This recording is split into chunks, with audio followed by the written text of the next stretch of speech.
여러분이 기억하는 낙동강은 어떤 모습인가요? 다양한 생명이 살아 숨쉬고 때가 되면 철새들이 날아오는 곳. 강과 더불어 살아온 부산 시민들에게 강은 생활이며 삶 그 자체였습니다.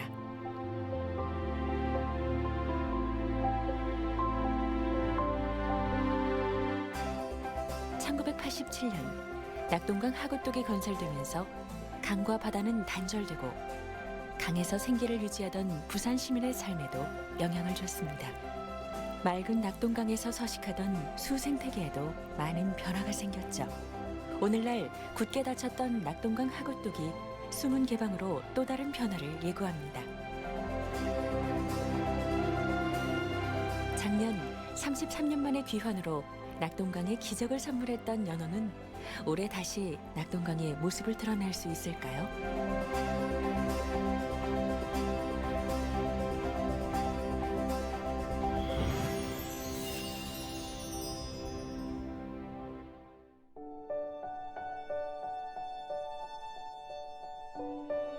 은빛 강모래가 수없이 펼쳐져 있었고 또 사람들이 강수욕을 즐길 수 있는 곳이었으며 갯벌과 강의 물결이 넘나드는 강변구역이었고 굉장히 자연성이 뛰어나고 그 우수한 그런 행태며 이곳에서 새들이 나르고 갈대가 우거지고 또 갈개들이 노니는 그런 아주 천혜의 습지 구역이라고 볼 수가 있습니다.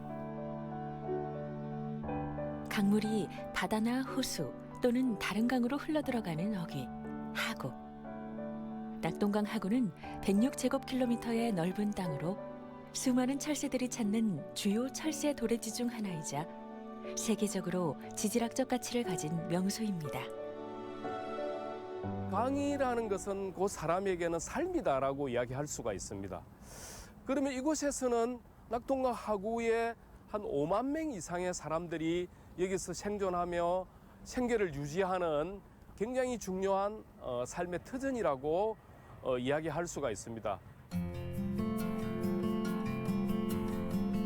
낙동강을 삶의 터전으로 삼아 생활하던 사람들은 낙동강 맑은 물에서 채취한 제첩으로 제첩국을 끓여 먹고 맛조개나 갈미조개를 채취해 생계를 유지하기도 했고요. 여름에는 뱀장어, 가을과 겨울에는 참게잡이를 하며 어업이 활기를 띠던 때도 있었습니다. 1983년부터 87년까지 낙동강 하구뚝 건설이 진행됐습니다. 당시 낙동강 하구 지역에 용수 수요가 집중되어 있었고 해수에 의한 염분 함량이 높아 주변 농경지에 심각한 염해 피해가 발생하고 있었습니다. 주민들이 마실 식수와 염해 방지, 공업용수의 확보 및 교통망 확충을 위해 하구뚝 건설이 필요하다는 분위기가 조성됐죠.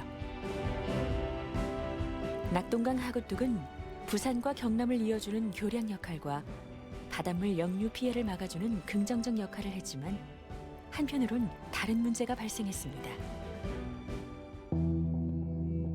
강과 바다가 단절되자 소통이 막히면서 모래가 그대로 쌓여 수심이 얕아졌습니다.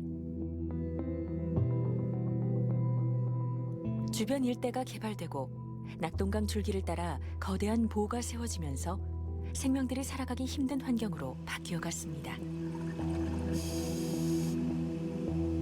낙동강 하구에는 바닷물의 역류를 막기 위해서 1987년 낙동강 하구뚝이 건설되었습니다. 부산과 경남 지역에 안정적인 용수를 공급해 왔지만 물순환 정체로 생태계 변화가 초래되었습니다. 이런 문제를 해결하기 위해서 낙동강 하구뚝 수문 개방을 추진했고 용수 공급에 지장이 없는 범위에서 수량, 수질, 수생태 분야의 사계절 변화를 모니터링하고 이를 통해 축적된 데이터를 종합 분석해서 향후 확대 개방의 발판을 마련할 예정입니다. 낙동강 하구뚝 수문이 개방되면 기수 생태계는 다시 회복될 수 있을까요? 낙동강 하구뚝 수문 개방보다 앞서 수질 개선과 생태계 복원을 위해 만들어진 곳을 찾아가 봤습니다.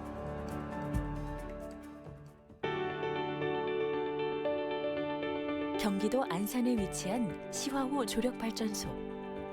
이곳은 호수와 바다를 가르는 시화 방조제에 지어져 축구장 12배 크기인 13만 8천 제곱미터 부지에 국내 최초, 세계 최대 규모로 지어졌습니다. 1980년대 서울 인구 분산을 위한 신도시 건설에 필요한 국토 확장과 용수 확보를 목적으로 1994년 시화 방조제를 건설하였습니다. 방조제 건설 후 시화호는 서해 바다와 분리되어 바닷물의 유통이 차단되었는데 원래 계획보다 많은 하수와 공장 오폐수가 흘러들어 시화호의 수질이 급속히 악화되었고 사회 문제화 되었습니다. 이에 정부에서는 해수호로 이용 계획을 변경하게 되었고 K워터에서는 해수 유통을 통해 수질을 개선함과 동시에 큰 조수간만의 차를 이용하여 청정에너지 생산을 위한 조력발전소를 건설하여 운영 중에 있습니다.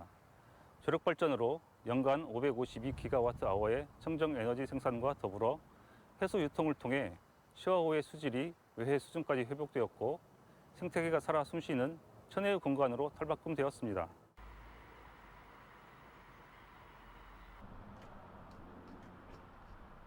서해는 세계에서 손꼽히는 조석차를 가지고 있습니다.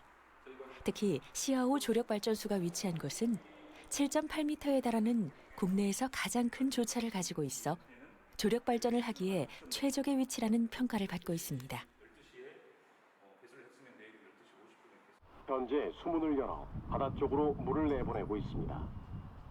수문 주변은 물살이 매우 빨라 위험하오니 즉시 안전한 곳으로 대피하시기 바랍니다.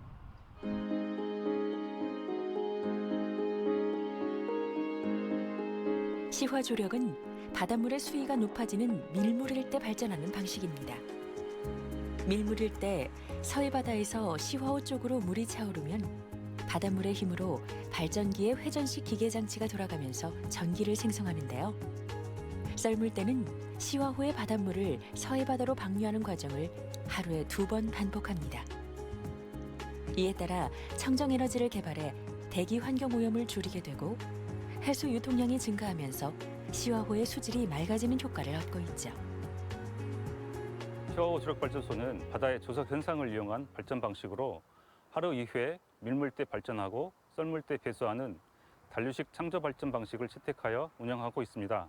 시화호의 저수량은 2억 8,200만 톤이며 조력발전을 통해 일평균 유통량은 1억 4,700만 톤으로 이틀에 한 번씩 시화호의 물이 서해 바닷물과 순환된다고 할 수 있습니다. 시화호 조력발전소는 신재생에너지를 생산하고 수질 개선에 성공한 모범 사례로 평가받고 있습니다.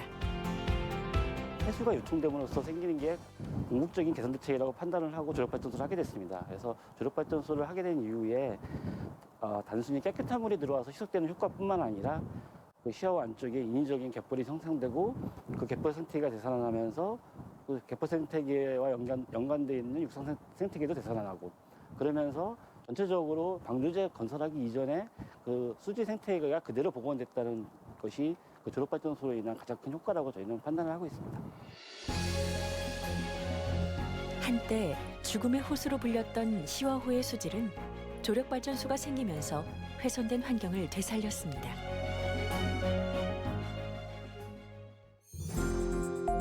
이제 낙동강에 변화의 바람이 불 차례입니다.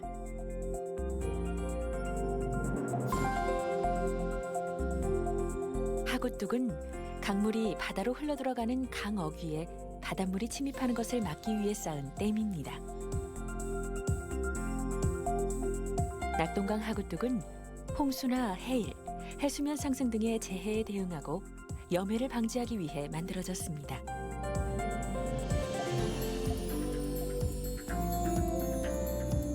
더불어 낙동강 하구에서는 수문과 취수장, 양배수장, 배수펌프장, 농수로 등 다양한 수리시설물도 관리하고 있습니다.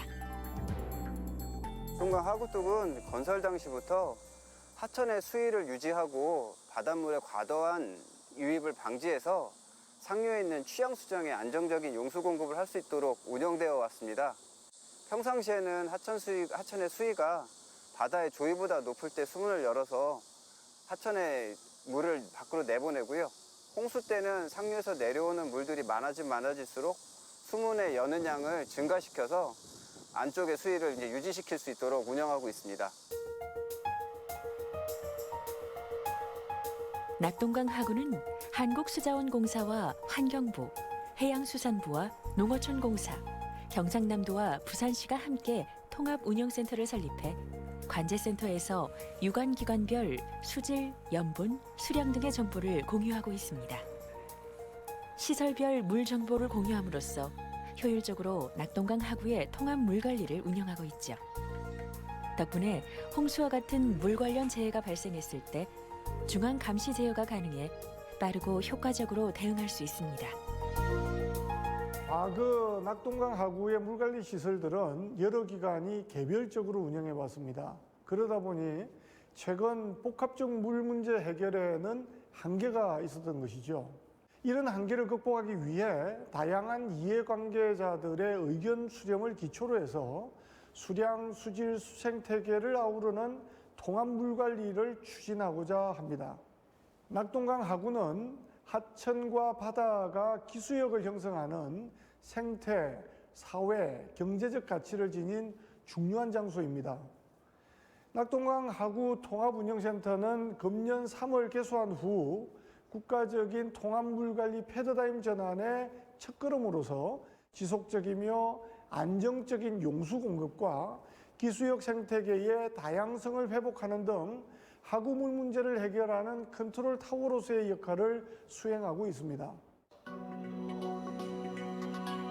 낙동강 하구뚝 수문 개방을 앞두고 한국수자원공사와 환경부, 부산시, 세 개 기관의 담당자들이 통합운영센터에 모였습니다. 본격적인 수문 개방 운영에 들어가면서 상황 점검 회의를 통해 철저하게 준비하기 위해서입니다. 금년 낙동강 하구뚝 수문 개방은 사계절의 변화를 모니터링하여 향후 낙동강 하구뚝을 체적으로 운영하고자 함에 있습니다. 이를 위해 농업 피해가 발생하지 않도록 하구뚝 상류 12km 내외로 해수를 유입하여 수량, 수질, 수생태 분야의 모니터링을 수행하고 있습니다. 하구뚝 상류 15km에 위치한 대저수문의 염분 유입 시 서낙동강의 농업 피해가 우려되어 12km 내외 해수 유입 조절을 최우선적으로 고려하고 있습니다. 이를 위해 댐보 연계 운영을 통한 비상대책을 수립하여 운영 중이고 낙동강 하구, 농어민 및 시민단체 등 다양한 이해관계자들과 소통과 협업을 통해 진행하고 있습니다. 수문을 개방하는 방법에는 4가지가 있는데요. 수문을 아래로 내려 강물을 위로 흐르게 하는 원류 방류. 수문을 위로 올려 강물을 아래로 흐르게 하는 저류 방류. 수문을 위로 올려 바닷물을 아래로 유입시키는 저류 유입. 수문을 아래로 내려 바닷물을 위로 유입시키는 원류 유입이 있습니다.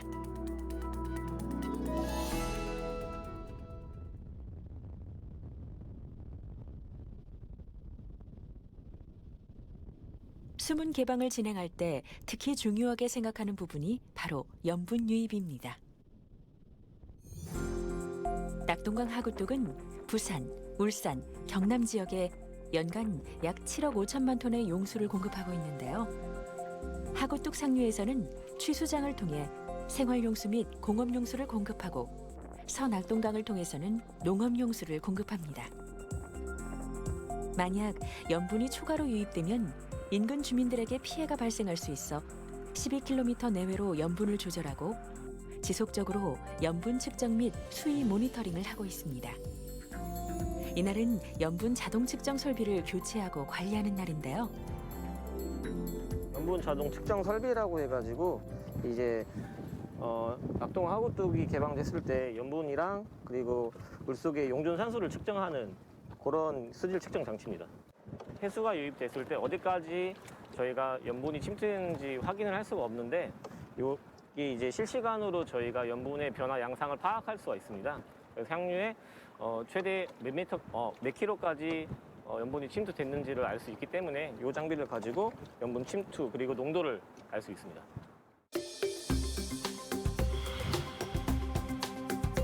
염분 유입으로 인한 변화가 특히 중요한 만큼 수문 개방 기간 중에는 낙동대교, 강서낙동강교, 구포대교, 대동화명대교까지 1km마다 추가적인 염분 조사도 시행하고 있습니다.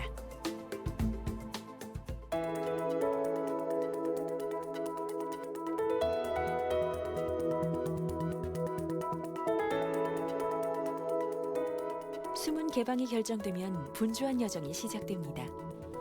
올해는 총 4차례의 수문 개방 운영이 진행되는데요.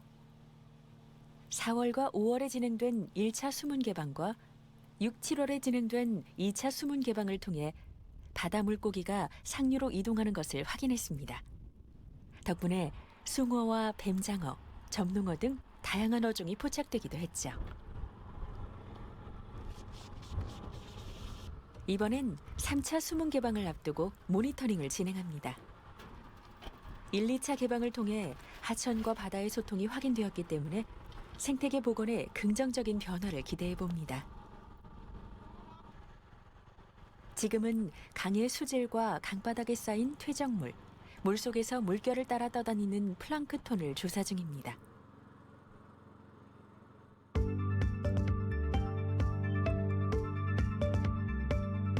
수질, 퇴적물, 플랑크톤, 폐류와 어류는 총 8개의 조사 지점에서 수문 개방 전후로 모니터링을 진행하고 있으며 생태계 복원 효과를 확인할 수 있는 중요한 자료로 활용됩니다. 현재 담수 환경 일대의 생물상, 즉 어류나 폐류, 동식물 플랑크톤들이 어떻게 분포하는지 종 조성을 모니터링하는 개념이고요. 수문을 개방한 다음에는 아무래도 바닷물이 유입되다 보니까 담수 환경이 기수 환경으로 변하게 됩니다. 그에 따른 생물상이라든가 동식물 플랑크톤, 어류, 그리고 폐류까지 모니터링을 진행하고 있습니다. 모니터링이 모두 끝나고 이제 수문을 개방하는 일만 남았습니다.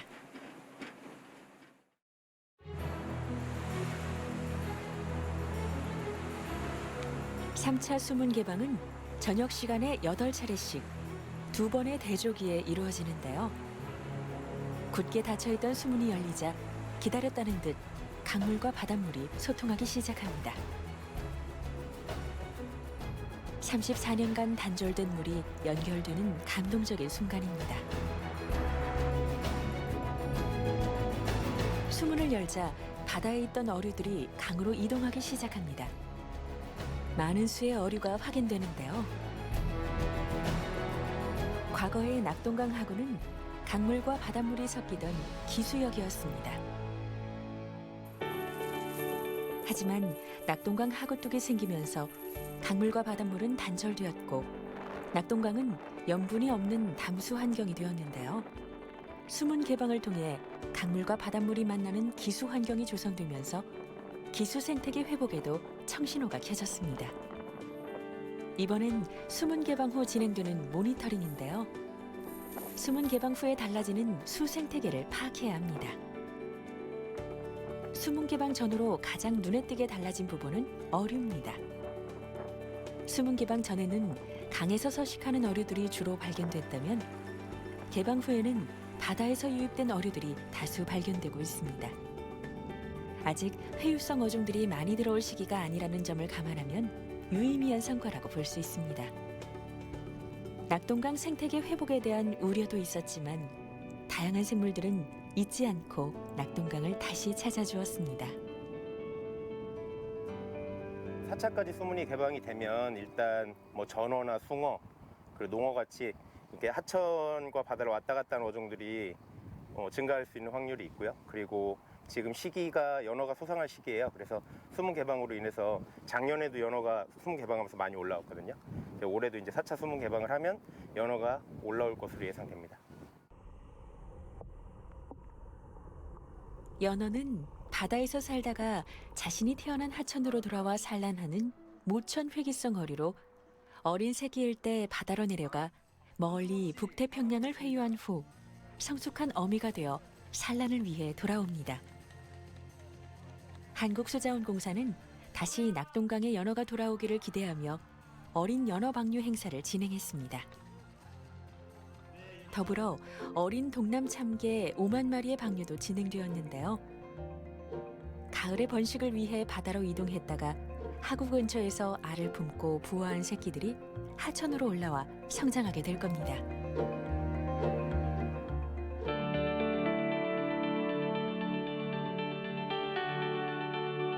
갈수록 줄어드는 새섬매자기 군락지 복원 사업도 진행되었습니다. 낙동강 하구는 우리나라 최대 철새 도래지인데요. 철새의 주 먹이원인 새섬매자기 군락이 줄면서 철새의 방문도 주춤해진 상태였습니다. 올해는 새섬매자기의 종자나 궤경을 생분해되는 종이 테이프에 부착하여 심는 시드 테이핑 식재 방법을 도입해 새섬매자기 생착률을 높였고, 드론을 이용한 종자 파종 방법을 도입해 새섬매자기 군락지 조성을 활발하게 이루어지도록 했습니다. 새섬매자기는 낙동강 하구에 찾아오는 겨울 철새의 대표격인 고니의 주 먹이원입니다. 지금 최근 몇 년간 고니의 주 먹이원이 새섬매자기가 좀 줄어드는 경향이 보였었는데요. 이를 복원을 한다고 하면은 고니들이 많이 돌아옴으로써 낙동강 하구의 생태도 복원이 될 수가 있을 것이고, 이를 통해서 과거에 동양 최대의 철새 도래지였던 낙동강 하구의 영광을 좀 찾을 수도 있을 것으로 예상하고 있습니다. 새섬매자기는 습지에 사는 여러 의 사리풀로 흙 속에 묻혀있는 뿌리 부분에 탄수화물이 풍부해 고니류가 즐겨 찾는 먹이입니다. 양질의 점토가 많이 함유된 토양에서 가장 좋은 성장을 보이죠. 화분에 구멍 보이시죠? 약 10cm 정도 되거든요. 이 정도를 구멍을 파서 통째로 다 들어갈 만큼 그만큼 구덩이를 좀 크게 파주셔야 되고요. 모두가 한마음이 되어 새섬매자기 심기에 동참합니다. 오늘 심은 하나하나가 자라 철새들의 주요 먹이원이 되고 더 많은 철새들이 찾아오는 계기가 될 것입니다. 새섬매자기는 여름에 최적의 성장을 보이고 초가을부터 개화해서 결실을 하고 지하부에는 땅 속에 영양 덩어리인 궤경을 형성하게 됩니다. 매년 10월이 되면 고니류가 낙동강 하구를 찾게 되는데, 낙동강 하구의 겨울 철새들이 도착하자마자 섭식하는 게 바로 이 새섬매자기의 지하부에 있는 궤경과 뿌리 부분입니다. 즉 새섬매자기는 낙동강 하구를 찾는 겨울 철새의 먹이 공급원으로서 매우 중요한 식물입니다. 낙동강 하구뚝으로 수문이 막히면서 그동안은 해수 유입이 제한돼 새섬매자기가 서식하기 어려운 환경이었는데요. 수문이 개방되면서 기수역이 확대되고 지난해 봄부터 새섬매자기 복원 사업도 활발히 이루어지면서 종자 파종지와 식물체 식재지가 확장돼 지금은 축구장 5개 면적만큼 늘어났습니다.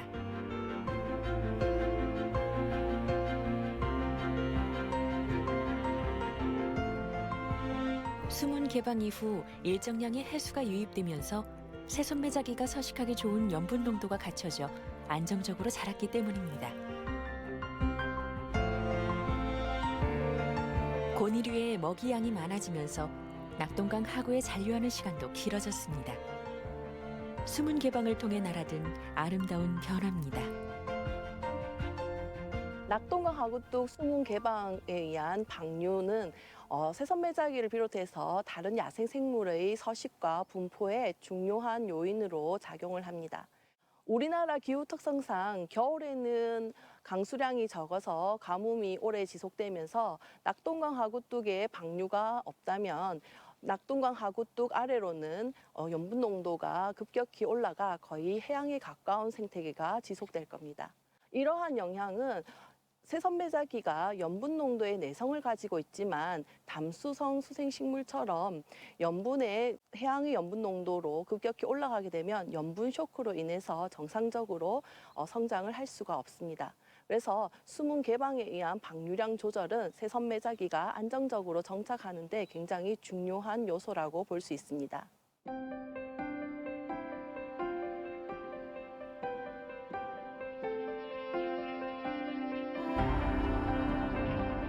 낙동강 하구는 세계 철새의 3대 이동 경로 중 유라시아 대륙 동부에서 동남아시아를 종단하는 경로에 속합니다. 겨울 철새나 나그네 새의 중간 기착지로 이용되는 것이죠. 철새는 먹거리와 번식을 위해 이동하는데요. 지난해 낙동강 하구에는 멸종 위기종인 큰 고니가 예년보다 2배 넘게 찾아왔습니다. 고니의 주 먹이원인 새선매자기가 풍성해지면서 3,600마리가 낙동강 하구를 찾았다고 하죠. 큰 고니 외에도 다양한 철새들이 낙동강 하구를 다시 찾아오고 있습니다. 낙동강 하구의 겨울 철새들은 대표적인 종이 큰 고니, 큰 기러기, 청둥오리, 홍머리 오리와 같은 오리과에 속하는 종들이 많고요.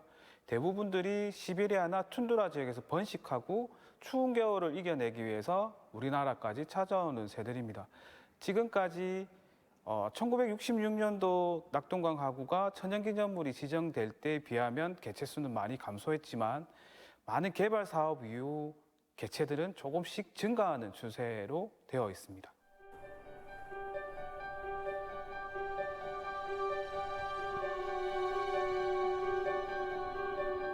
낙동강 생태공원이 있는 을숙도는 한자의 뜻조차 새가 많고 물이 맑은 섬입니다. 특히 11월부터 이듬해 2월까지는 철새들의 낙원이라고 할 만큼 철새들을 위해 좋은 환경을 갖췄죠. 작년 한 해 동안 이곳을 찾은 새들의 종류만 봐도 146종 27,606개체가 된다고 합니다. 을숙도에 새떼가 비상하는 모습을 볼 수 있다니 다시 예전으로 돌아간 것만 같습니다.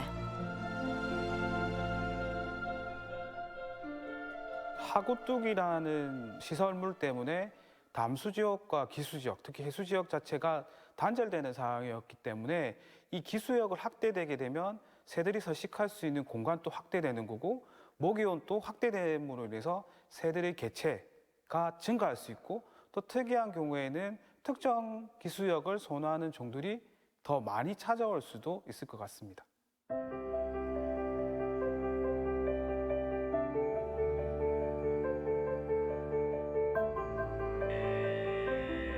네 번째 낙동강 하구뚝 수문 개방을 준비합니다. 4차 수문 개방은 이른 아침과 저녁으로 나눠 5차례씩 2번의 대조기에 이루어지는데요. 3번의 수문 개방에서는 회차별 목표량을 유입해 빠르게 목표 범위의 기수역을 조성했다면 이번엔 개방 수문을 일정 높이로 유지하는 방식으로 자연스럽게 바닷물이 오가는 상황을 재현합니다. 방식이 달라진 만큼 해수 유입량을 확인하는 데 촉각을 곤두세웁니다.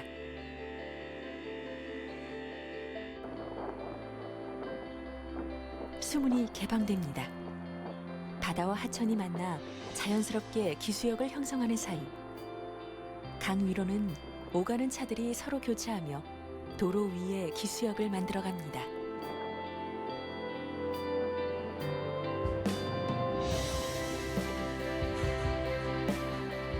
날이 밝자마자 수문 주변을 찾았습니다. 밤사이 또 어떤 어류들이 낙동강을 찾았을지 기대가 됩니다. 4차 개방 기간은 회유성 어종이 바다에서 하천으로 이동하는 시기이기 때문에 수문 주변 어류의 집중 조사가 진행됩니다. 수문 주변으로 빠르게 움직이는 어류들이 확인됩니다. 작년처럼 회유성 어종들이 낙동강을 찾아올지 조금 더 지켜봐야 합니다.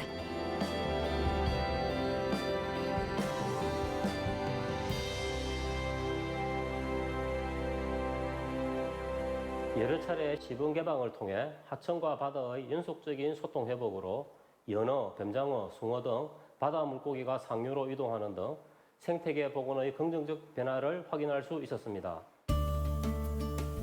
수문 개방으로 인한 생태계 회복은 생각보다 빠르고 정확하게 나타났습니다. 우리의 생각보다 강은 강하고 건강했습니다. 낙동강 하구뚝의 어도 관람실도 활기를 찾았습니다. 하구를 지나는 어류의 개체수가 늘면서 화롯대가 이동하는 장관을 포착하기도 합니다. 낙동강 하구뚝 어도 내부를 직접 볼 수 있고 또 다니는 물고기들을 눈으로 관찰할 수 있는 곳입니다. 봄에는 언어, 웅어, 큰 가시고기가 이동을 하고요. 가을에는 바다에 내려가서 산란을 하는 뱀장어들이 주로 이용을 하고 있습니다.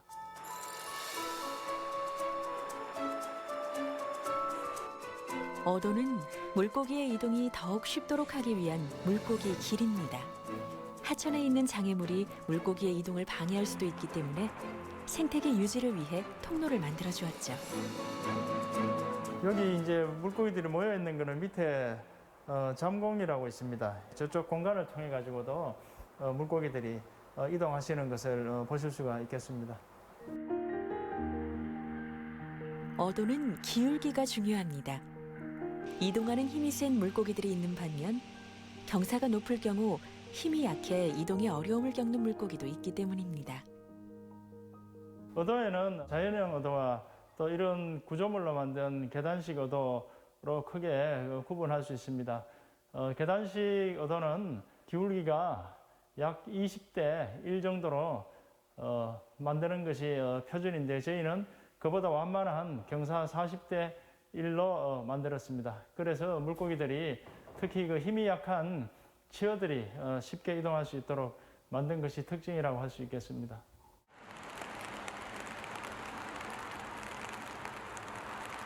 비가 오면 낙동강 수위에도 영향을 미칩니다. 여름 장마가 끼어 있던 3차 개방 때는 하천 유량이 많아 유독 변수가 많기도 했습니다.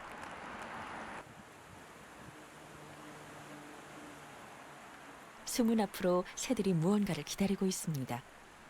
일찍부터 자리를 잡고 서 있는 외가리가 눈에 띄는데요.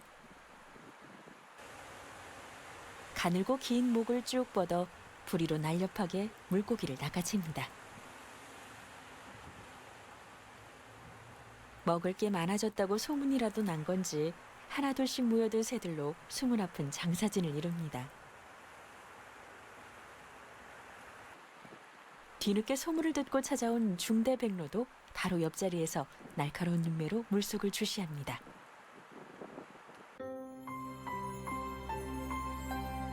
변화가 이렇게 빠르게 일어나는 걸 보면 생태계는 언제나 그 자리에서 이 순간을 기다리고 있었는지 모릅니다. 어류 모니터링에 나선 어선에는 작년부터 회기성 어종인 연어가 발견됐습니다. 연어가 회기성 어종이긴 하지만 바다로 나가 성장하는 동안 대형 어류나 새들에게 잡아먹히기 때문에 무사히 돌아올 확률은 얼마 되지 않습니다. 특히 우리나라의 경우 연어가 회유하는 거리가 길어 낙동강에서 연어가 발견되는 것은 거의 기적에 가까운 일이죠. 우리는 지금 긴 여정을 마치고 돌아온 연어의 기적 같은 기환을 마주하고 있습니다. 연어는 회유성 어류로서 바다에서 생활하다가 강에 와서 알을 놓고 지어를 키우는 그런 회유성 어류인데요. 전 세계적으로 8종이 있는데 태평양에는 7종이 있고 그 중에 한 종, 첨연어라고 부르는 종이 우리나라를 찾습니다. 동해안과 낙동강 그리고 섬진강까지 찾고 지어가 성장하면 또다시 3월, 4월쯤에 바다로 가서 다시 돌아오는 과정을 거칩니다.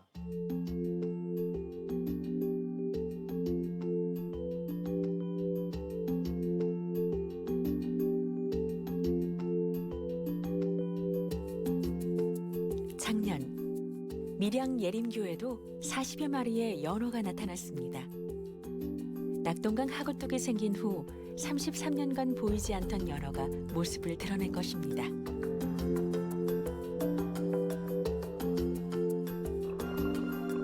발견된 연어들은 산란을 시도하고 있었는데요.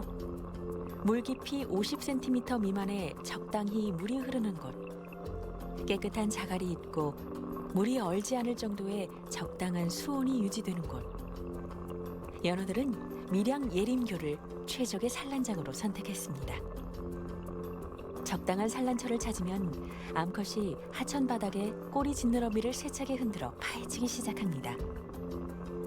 산란장의 크기는 깊이 약 50cm, 넓이 약 1m가량입니다.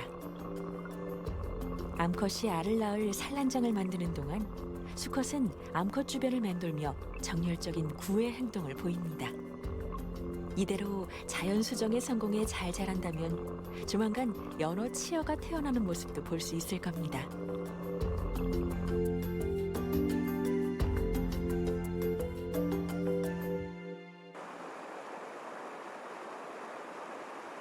일 년 만에 다시 밀양 예림교를 찾았습니다. 작년에 이어 올해도 연어가 돌아왔을까요? 해마다 10월이면 연어들은 산란을 위해 자신이 태어났던 고향으로 돌아옵니다. 지금이 바로 그 타이밍이죠. 연어가 나타날 만한 곳을 찾아 곳곳에 카메라를 심어둡니다. 총 9대의 수중 카메라를 설치해 연어가 나타나기를 기다립니다.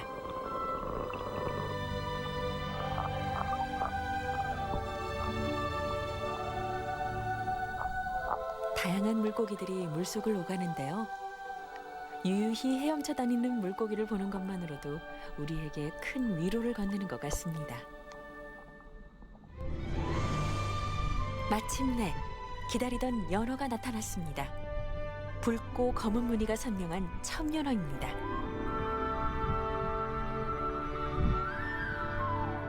청연어가 작년에 이어 2년째 밀양강을 찾아온 겁니다.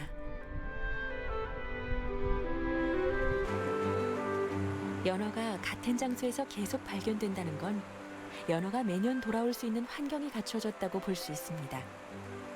다시 돌아온 연어. 이 소중한 회기를 이젠 놓치지 말아야겠습니다.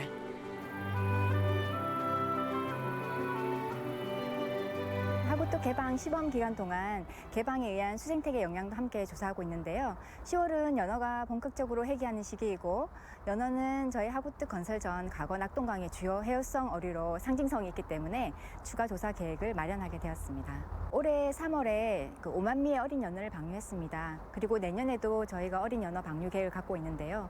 지속적으로 연어를 방류하기 위해서는 과거 방류 연어의 회귀 여부와 낙동강 회귀 연어에 대한 기초 자료가 필요하다고 판단되어서 조사를 계획하게 되었습니다. 다행히 작년에 낙동강의 연어 회귀량이 늘었고 올해도 작년 수준으로 회귀한다면 실제로 낙동강으로 회귀하는 연어에 대한 회귀 경로와 기타 생태적 특성에 대한 조사가 가능할 것으로 판단됩니다.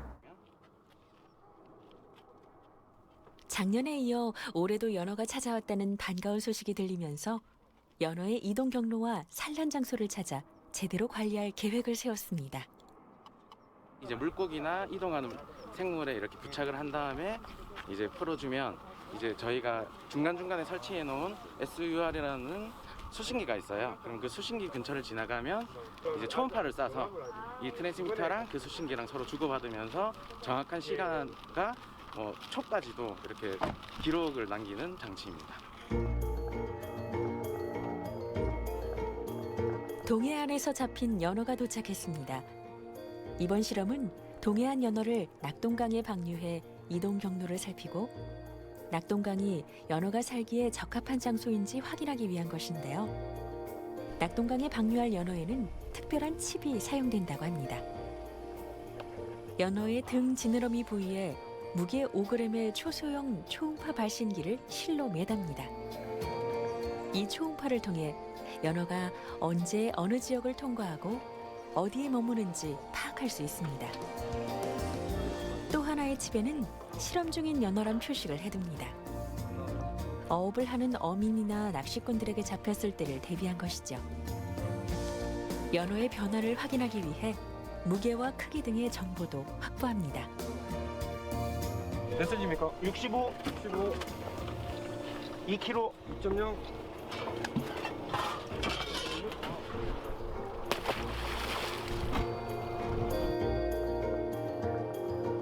이 실험은 낙동강에서 처음 시도되는 연어 이동 경로 조사인데요.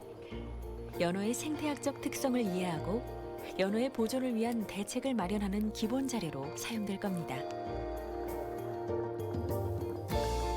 이번 실험에서 저희가 사용한 칩은 2가지 종류인데요.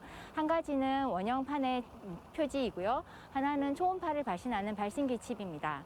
이번 실험은 저희가 내년에 계획하고 있는 어린 연어 방류 사업에 앞서서 모체에 해당하는 동해안 연어를 낙동강에 직접 방류함으로써 낙동강에서의 연어의 소상과 그리고 그 연어의 산란 환경을 평가하기 위한 것입니다.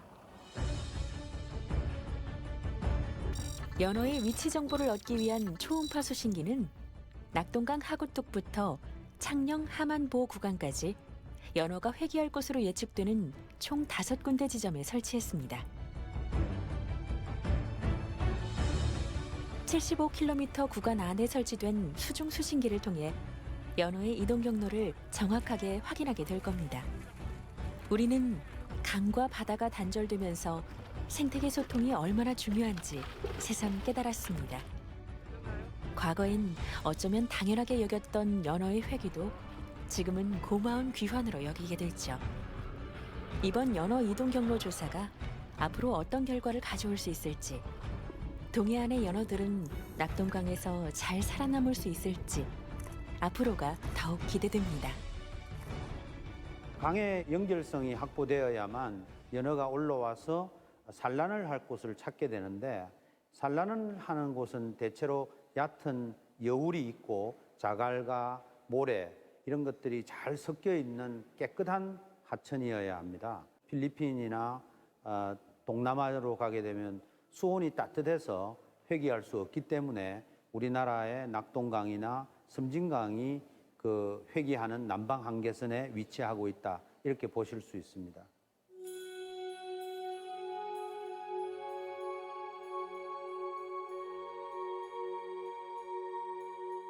우리나라는 연어의 회귀 남방 한계선인 북위 38도와 39도 이남에서 회귀하는 유일한 지역으로 과학적, 지리적 의미가 큽니다.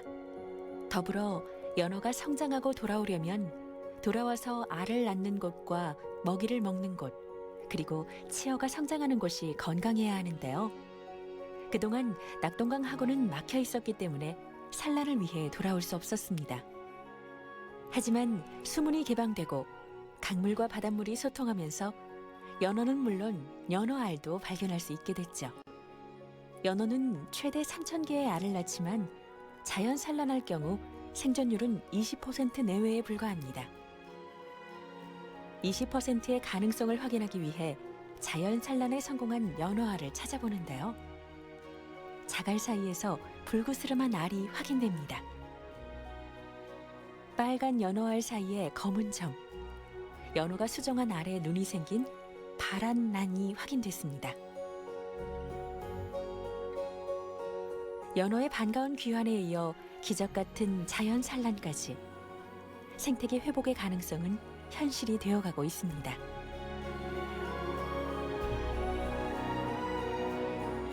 이 연어알이 커서 자연 부화에 성공하면 3, 4월쯤 바다로 나가 최대 5년까지 성장하다 다시 이곳으로 돌아오게 될 겁니다. 수질이나 하구뚝 개방 이런 것들이 회귀할 때 조건이 맞았기 때문에 작년에 33년 만에 큰 귀환을 우리가 관찰하게 되었습니다.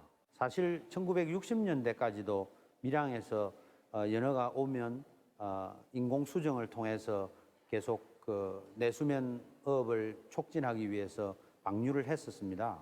그런데 실제로 하구뚝을 연다는 사실이 연어가 온다는 사실을 100% 보장하지는 않으나 굉장히 관문을 통과하는 물리적 장애를 극복하는 데 큰 의의가 있다고 할 수 있습니다.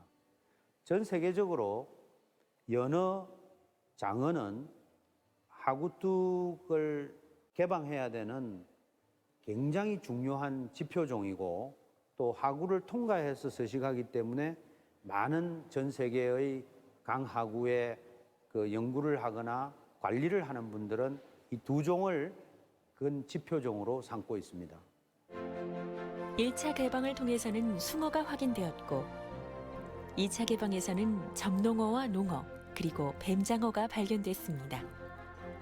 그리고 3차에서는 뱀장어와 숭어를 포함한 여러 기수어종들이 다수 발견되었죠.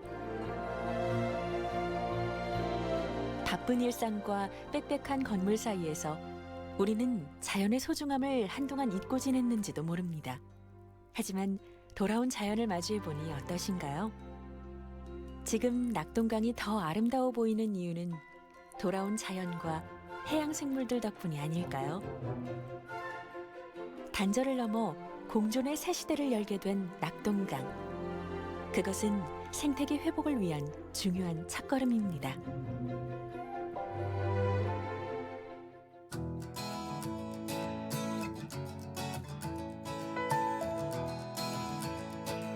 고기잡이 어민의 배에도 펄떡이며 뛰는 힘찬 뱀장어가 잡혔습니다. 강에서 자라고 바다로 나가 새끼를 낳는 회기성 어종입니다. 하구뚝으로 막혀 있을 때는 돌아오지 못했던 뱀장어가 수문이 열리면서 다시 낙동강에 나타난 겁니다.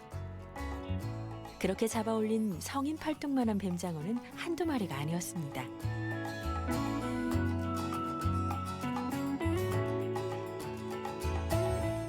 종처럼 보이지 않았던 기수 해수어종 청멸치떼와 전갱이도 발견됐습니다.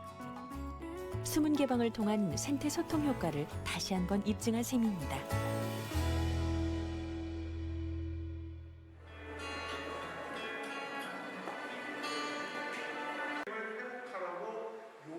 기후변화로 인한 친환경 관리가 글로벌 과제로 주목을 받으면서 낙동강 하구의 복원과 미래에 대해 세계적 관심이 모아졌습니다.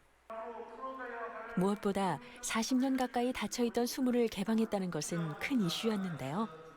그만큼 기수 생태계 복원 효과에 귀추가 주목됐습니다. 오늘 심포지움은 우리에게 중대한 질문을 던지는 자리입니다. 지난 20세기에 구축된 시스템의 한계를 넘어 친환경 시대로 넘어가는 가능성을 탐구하는 소중한 자리입니다. 하구에 대해 다양한 연구를 진행하는 네덜란드, 미국, 영국 등의 해외 전문가와 관련 기관 및 시민사회단체 등이 참석했는데요. 자연과 사람이 공존할 수 있는 지속가능한 미래상에 대한 기대감을 높였습니다.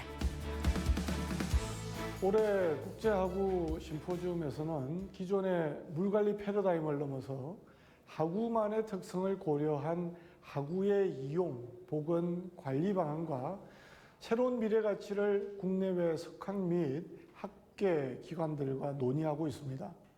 근본 심포지움을 통해서 낙동강 하구를 통합 하구 관리의 선도 사례로서 기후변화 대응 및 지속 가능한 하구 비전을 공유하고 글로벌 하구 복원 모델을 제시하고자 합니다. 최근 희귀성 어류인 연어 등 다양한 해수 어종이 발견되고 고니 등 겨울철 새의 개체수가 증가했는데 이것은 여러 차례의 하구뚝 수문 개방과 어린 연어 방류, 새섬 매작이 서식처 복원 등 다양한 노력의 결실이라고 생각합니다. 향후 이러한 생태 복원과 기수역 범위 조정을 통한 수문 개방 확대를 지속적으로 추진해 낙동강 하구 기수역 생태계를 회복할 예정입니다. 한동안 고기잡이를 나서지 않아 꽁꽁 묶어두었던 어선이 이른 아침부터 출항을 준비합니다. 수문 개방 이후 여기저기서 연어나 뱀장어가 발견됐다는 소식을 듣고는 낙동강 맨 밑바닥까지 가라앉았던 기대감이 다시 수면 위로 떠올랐습니다. 하구뚝이 생기기 전 유년 시절부터 낙동강과 함께했다는 유점길 어민은 이곳에서 물을 길어 밥을 지어 먹고 잡은 물고기 반찬으로 든든한 식사를 해결했습니다. 누구보다 낙동강을 아끼던 그는 오랫동안 수문 개방을 기다렸다고 하는데요.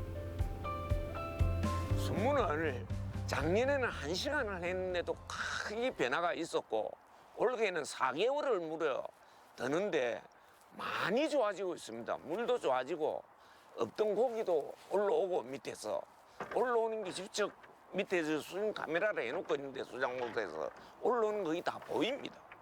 거의 우리가 또 그물을 치면 없던 고기가 있는 거기 대본에 포괄하고 그렇기 때문에 수문 개방은 꼭 돼야 됩니다.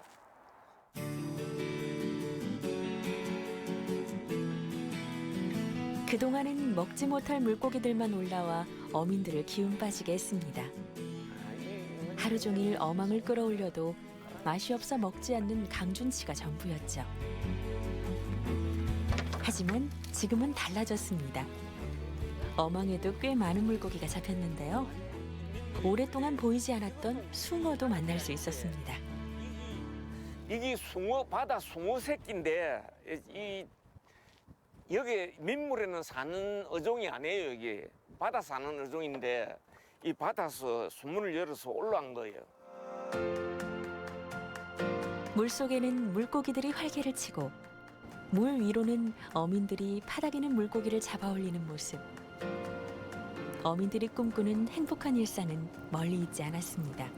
바로 가까이에 있었죠. 바람은 우리가 딴 게 있습니까? 내 같은 경우는 뭐 이 사람이나 내 같은 경우는 나이가 많기 때문에 우리 살아 생전에 그런 거를 못 보겠지만은 후세 손자들이나 자식들은 옛날처럼 좋은 물이 돼가지고 물도 다 먹고 이 좋은 고기가 좋은 물을 크고 많이 있을 때 그때 잡아가지고 이 참 먹기도 하고 보신도 하고 할 정도로 물고기도 살고 사람도 막 먹을 수 있도록 좋은 강이 됐으면 좋겠죠. 우리 바람은 그이죠. 생태계 복원의 시작은 자연의 소중함을 한 번 더 되새기게 합니다. 이제 낙동강에서 자연과 사람의 공존을 이야기합니다. 낮과 밤, 사계절, 강과 바다, 모든 변화를 온전히 느끼며 생태계의 회복을 간절히 고대합니다. 낙동강 하구의 변화는 그리 오래 걸리지 않았습니다. 지금은 변화의 시작에 불과합니다. 2022년 더 건강한 낙동강이 시작될 겁니다.